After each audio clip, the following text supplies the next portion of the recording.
Hello and welcome back to Around the Block. Hope you're all doing well today and looking forward to today's episode where we've got both legs against Celtic in the Europa League second knockout round, as well as Hamburg in the Bundesliga, just wedged in the middle nicely. Before we get into any of that though, I do have a bit of an announcement to make to you. If you follow me on Twitter or you're in my Discord, you probably already know about this, but I have been selected to play in the Streamer Showdown this month, which is really exciting stuff. So if you don't know what it is, essentially we get together a bunch of Football Manager streamers who stream over on Twitch, and we have a competition every month with different people coming in every month or so. I've been involved in the previous two, but on the Streamer Showdown Lowdown, what we've called it essentially. That's like the Sky Sports news to keep up with everything. This time I'm actually playing in it, which is very exciting for me. So the Streamer Showdown is split into three different sections. On Thursday night, this week of course, Thursday night this week from 7 PM, we are doing the draft. So this is where we pick our teams and we have a set of rules in place as to how we can pick our team. So the rules in place for this Streamer Showdown is we can only pick players from the Italian and the French leagues, as well as 5 wildcard players as well. So that would be quite exciting. Already been doing lots of research on Italian and French league players who we can maybe get into a team that look quite decent. On Saturday night, again from 7 PM, we have the league format. So we play everyone once in that league format to decide who comes top of the table and who comes bottom of the table. And essentially, the league format is used to seed everyone to go into the knockout stages on Sunday. But you say there's 9 teams, that doesn't quite translate. So that's because 8th and 9th have to have a relegation playoff maybe, where the loser gets knocked out of the competition, and then obviously 8 people go through onto the Sunday in a knockout round format to decide who's going to win the Streamer Showdown and be crowned the best Football Manager player, I guess. Hopefully I will be crowned the winner come the end of that, but there are some very good Football Manager players involved so far. I think of the people who are confirmed right now, there's me, there's Dave Azapardi, there's Dupe, there's Viking Dan, there's Work the Space, and quite a big name, Manny is also involved too. Obviously, Manny's got nearly 2 million subscribers on YouTube. He's got hundreds of thousands of followers on Twitter and on Twitch as well. Plays a lot of Football Manager. I think he's got a network save going on at the moment, so he should know what he's doing actually when it comes to multiplayer Football Manager. But he's involved this time, and that's mental, really, for me. Mental, considering that I've got, nearly 15,000 subscribers. He's got nearly 2 million, those worlds shouldn't really collide, but this sort of competition brings that together, which is absolutely fantastic. So I'm really looking forward to playing against him, and hopefully, when we beat him, that'll be good. So there will be some information coming out on the channel this week as to how you can get involved on watching on my Twitch channel. But if you're around on Thursday night, on Saturday night and Sunday night for a little bit, come and join over on my Twitch channel. Would massively appreciate it. I'll put links everywhere, really, essentially, on Twitter, on Discord, on YouTube, all sorts of places, so you don't miss it. I'll keep reminding you because it's a very big thing. Anyway, now that I've sort of explained that's out the way a little bit, let's get properly into today's episode. Since you guys were last here, we've only played the one game in between episodes, and that was a 1-0 win over Fortuna Dusseldorf, where we only just won that game with Francisco Trincao scoring in the 87th minute. So that was pretty decent. Today, a different challenge. Celtic, we should be able to get past them, I think, but obviously they've got here on merit. They must be a decent side, so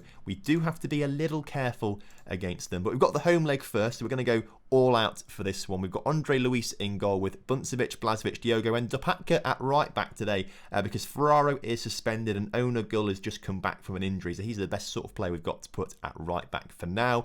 Morovsky and Clan start in that midfield duo with Jezovic on the left, Trincao on the right, Kidrich through the middle and Rogler up front. I think this is going to be a winning formula. Everyone's pretty rested for this game. I tried to rest a lot of people in that Fortuna Dusseldorf game, which is why we only won at 1-0 really. I tried to rest a lot of players for this game, and I think it's going to pay off for us as hopefully we batter Celtic. So kickoff is upon us. This is going to be big. You know, if we can get through this round, I can really see us winning the Europa League this season. You know, get through these early knockout rounds, that's when it gets serious, and that's when you can really actually start to see the light at the end of the tunnel, and you can see a bit of silverware as Dopatka just about keeps the ball in play there, puts it in the middle, and Clan just heads that over the bar. But a good bit of play from us to start off today's game. Harej Buncevic on the ball for us in only the second highlight of the game, but we seem to be having all of the opportunities right now. We've had 6 shots to Celtic, 0 in the first 15 minutes or so, as Kidrich gets the ball in the attacking third, out wide to Dopatka, who can put the ball across the 6-yard box,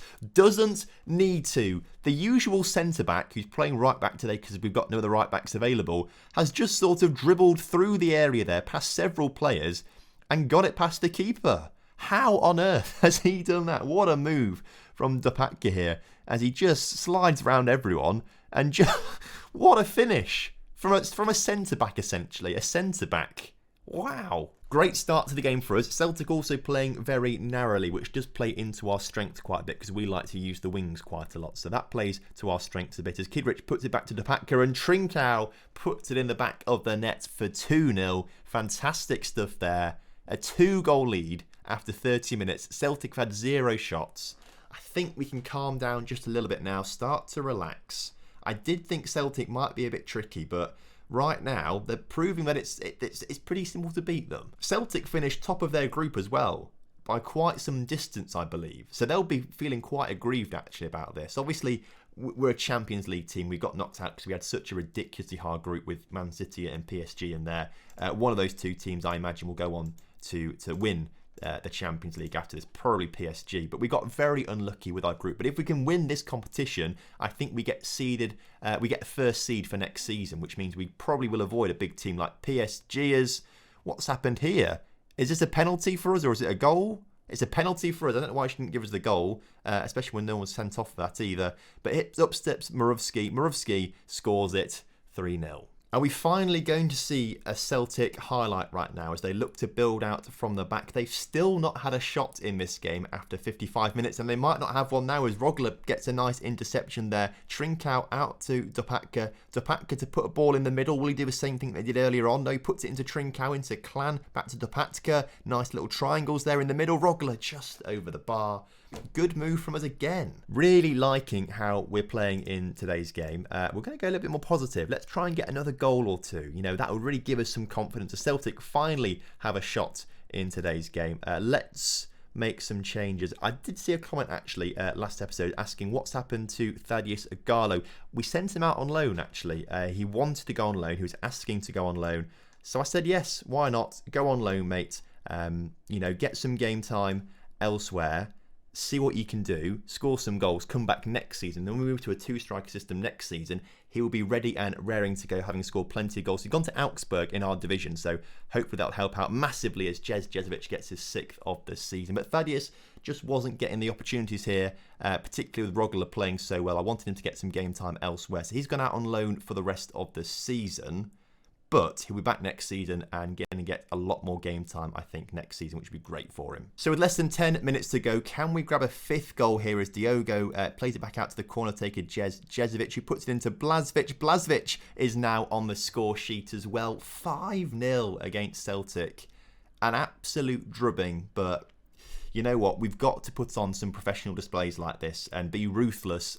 And that's how you win cup competitions, especially European ones. You've got to be constantly ruthless and on your A game. Fantastic stuff. Also, does this specific Celtic shirt, the yellow and green that they've got, remind you of the Australian national team shirt? It reminds me of Australia for some reason. I don't know why all of a sudden. I think it's because it's got quite a lot of green on it. When we look back at the team screens in a second, you'll see. Look, here we go. Lots of green on it. I feel like that's just Australian kit, isn't it? But it's Celtic kit. It doesn't matter who we're playing, Celtic or Australia. We're winning, and we've won 5-0. You love to see it. Apparently, Carlos Alberto picked up a knock right at the end of that game. That's not so good for him, obviously, but only out for 1 to 2 days. That's not too bad. We will rest everyone because we've got the Hamburg game coming up in 3 days' time. Blažević suspended for it, apparently, as well, so not the worst game for him to miss, I suppose, but we need to keep winning games because the league table, which I forgot to show you earlier on, we're still third in it, 5 points behind Borussia Mönchengladbach, 6 points behind Bayern Munich, as we were last episode, as we only played 1 game in between it, all of us won. But we are just about keeping Schalke and Dortmund and Wolfsburg at bay as it stands right now. If we can keep doing that, we've got Champions League football again next season.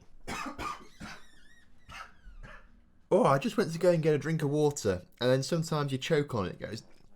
It goes down the wrong way. That just happened. Oh my gosh, that was horrible. I've not been crying, I promise. It's my eyes are red because I just choked on water, which is probably just as embarrassing really to do on a video, isn't it? But let's view the draw for the quarterfinals and semi-finals of the Europa League, should we get there. So, Benfica or Sevilla are going to be taking on Krasnodar or Werder Bremen. I wish that's annoying because we could have easily won one of those games.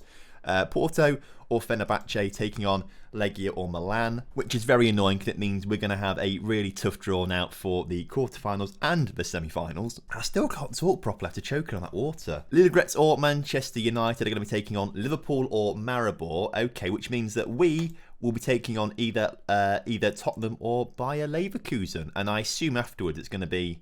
Well, we'll see what happens. We'll see what happens, shall we? Then we've got to do a semi-final draw where it's going to be Man United, all those teams against one of us lots, which we didn't want. That other side of a draw is so easy. We saw what last time. We saw the same thing with Partizan, didn't we?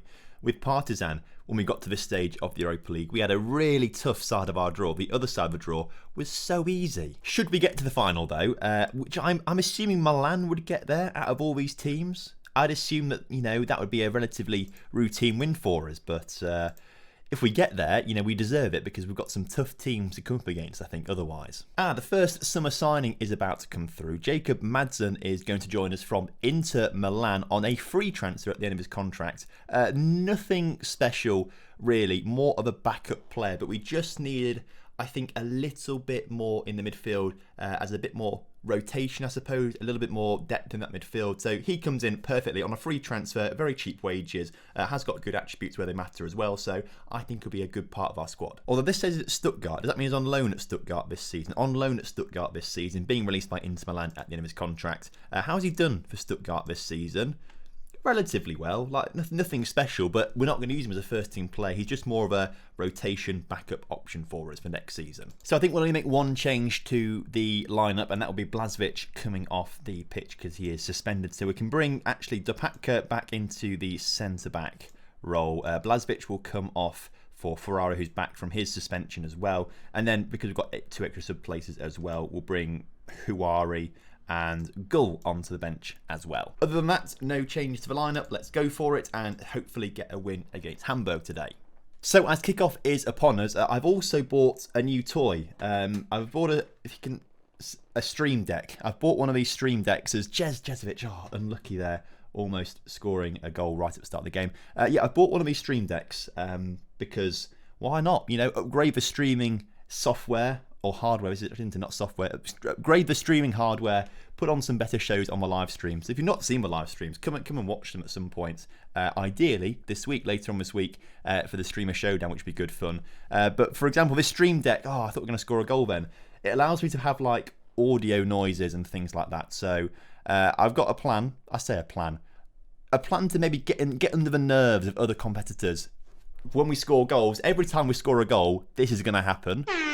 And then we'll probably just do it like, just spam it loads like that. And then I'll go mental, obviously, when we score goals.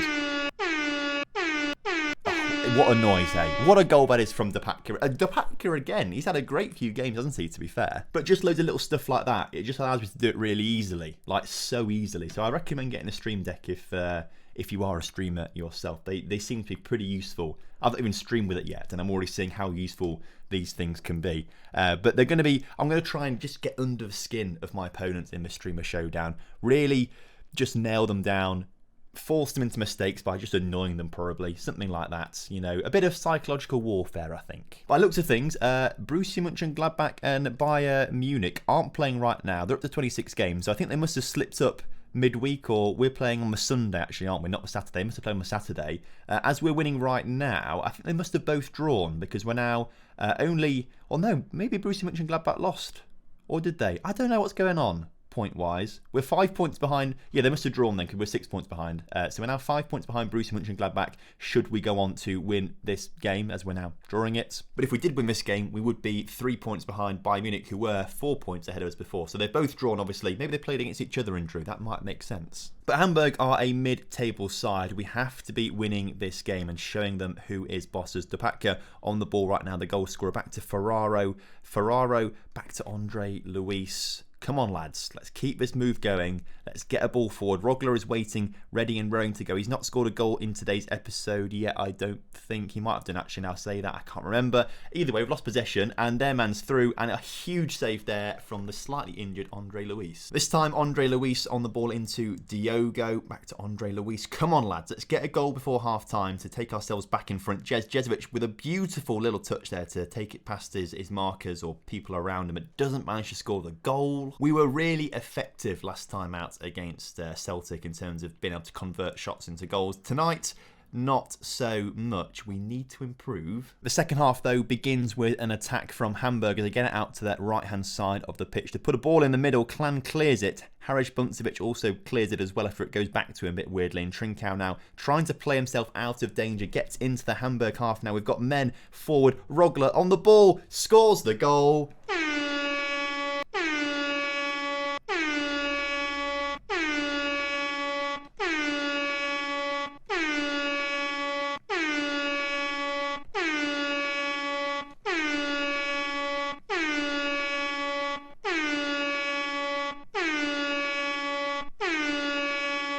At least we are winning this game once again. No, the thing is, players are playing well, but just only slightly above average. We just need to have a bit more of a solid game. We need to get another goal just to have that little buffer.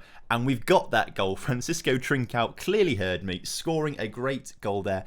3-1 up against Hamburg, putting us only 3 points behind Bayern Munich as it stands right now. The title could still be on.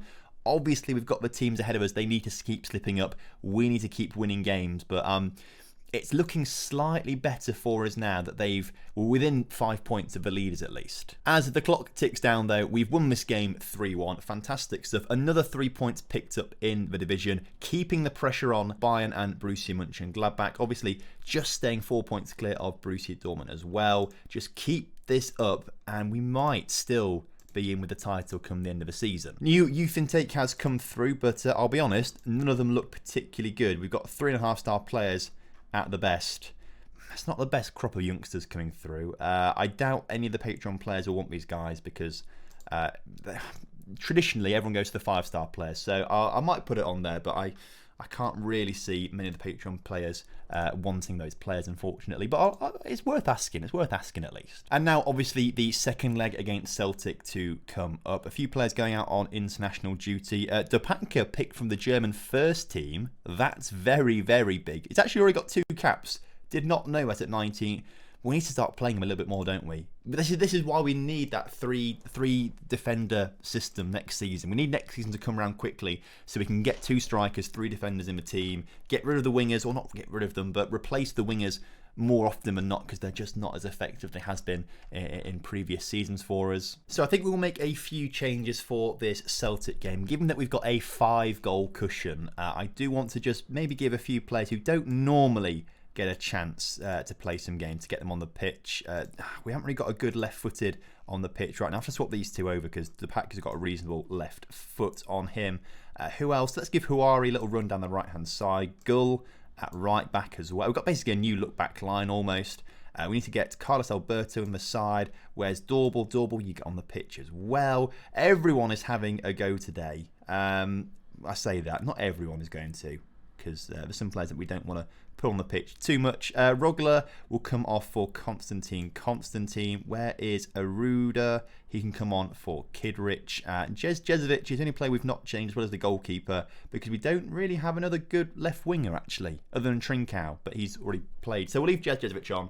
Right, that's the team. Submit it. Let's go. So kickoff is upon us. Obviously, we are here at Celtic Park in Glasgow, one of the best stadiums in the world, probably, I would say. Really good atmosphere from what I've heard as well. I'd like to go at some point, mainly for an old firm derby. I imagine that's where the game you want to be at. So that time, I didn't even choke on water. I just choked on my own breath, I feel. I don't know what I've got wrong with me tonight, but I just started coughing uncontrollably. That wasn't good to watch, but we scored a goal whilst I was coughing. So here we go. Aruda putting the ball in the middle. I was trying to say how I want to go to a Celtic game, but mainly only an old firm derby because that's where the best atmosphere is going to be. But those tickets must be absolute gold dust, and I wouldn't really want to prevent a Celtic or Rangers fan from going to see one of those games because, you know, those kind of games are for the fans of the clubs. I feel a bit bad taking tickets or taking a ticket for a big game that an actual fan would really want to see, and I'm just sort of there as a day tripper almost. But we've taken the lead obviously against Celtic. That's an away goal for us as well, so Celtic now have to score 7 goals to go through. We've got another chance to come forward though just before half time. Huari on the ball into Jez, can't quite get there, but Doorball collects that loose ball back to owner Gull, who's already put some good crosses in the box today, as we've seen already. He puts it back to Aruda, Carlos Alberto, Huari, can he get his second? Oh, unfortunately not, just goes wide. Garrett on the ball for us into Jezovic, who's been really good so far in today's game. Garrett to put it into the middle, Doorball on the edge of the area, back to Gull into Huari, who scored the first goal. Not quite getting his shot away there, unfortunately. But Giroud on the ball for us now, loses possession, and Celtic have a chance to grab a consolation goal of some sorts, but they've not really made the most of the counter-attacking opportunity there, as we've got our defenders back. Cross in the middle. They do retain possession though, Celtic, as Guy puts it into someone else, but it's back to Guy, back to Brandt. Is it Julian Brandt, maybe number 7? It could well be. Is that surely offside? Surely that is offside, and I think it is, because the assistant linesman is stood there and it is offside. Excellent stuff then. 1-0 up at half-time. You love to see it. Passionately, very pleased. Keep it going. Let's just win the game. Even with our second string side, we are dominating Celtic today. It kind of shows the disparity in quality of football between, German football and football elsewhere. At the same time, though, we have spent hundreds of millions of pounds on players the previous 2 seasons. I doubt Celtic have spent hundreds of millions of pounds in this entire, save file, let alone the past 2 seasons, but since we've been at RB Leipzig spending tons of money. So there is quite a big disparity in money there as to why we should be doing a lot better than Celtic. Carlos Alberto with a free kick, and Huari puts that one in the back of the net. 2-0 up on the night. Celtic have now got to score 8 goals in 23 minutes should they want to go through into the quarterfinals of the Europa League. It's too little too late from Celtic, I'm afraid. They've got to score more goals than they've already had shots in the game now if they want to go through. That's how dominating this performance has been from us. I am really, really pleased with how we've played, actually. Really pleased. And hopefully we can continue this, just keep it going over the next few episodes and have a really strong end to the season, win the Europa League, win the Bundesliga, and then next season win the Champions League. Celtic have scored. This one actually does count, I think, as well. I think it does count, unfortunately. We couldn't quite keep a clean sheet, but unless, of course, Celtic's comeback is on right now. Is that the first of 8 goals? You never know. I'm joking, we do know. It's 2-1 on the night, 7-1 on aggregate. A fantastic result for us. I've not seen anything about Tottenham or Bayer Leverkusen, though. That's who are playing in the quarter-final. Who's gone on to win that? Tottenham have won that 2-0. So we're playing Tottenham in the next rounds. Okay. Let's see how that one goes. So £1 million for winning that. Tottenham coming up in the next round. That's a bit of a different challenge, but I think we should be able to get past them. Leverkusen, who they've just beaten, are sitting quite far down the table, not having a great season. So they're out of form, whereas we are very much in form. I think we could do Tottenham over. Obviously, that will come next episode. We'll do Tottenham, Augsburg, who have got Thaddeus Igalo playing. He might not play in that game. I'm not sure what the loan rules are, but he might play against us, so that'll be quite interesting. And then Tottenham again. So that will come round for next episode tomorrow. So thank you ever so much for watching today's video. I hope you have enjoyed it. Of course, if you have done, drop a like on the video for me. Subscribe to the channel if you're new around here. And I will see you next time for a big, big episode. So have a good one. Goodbye.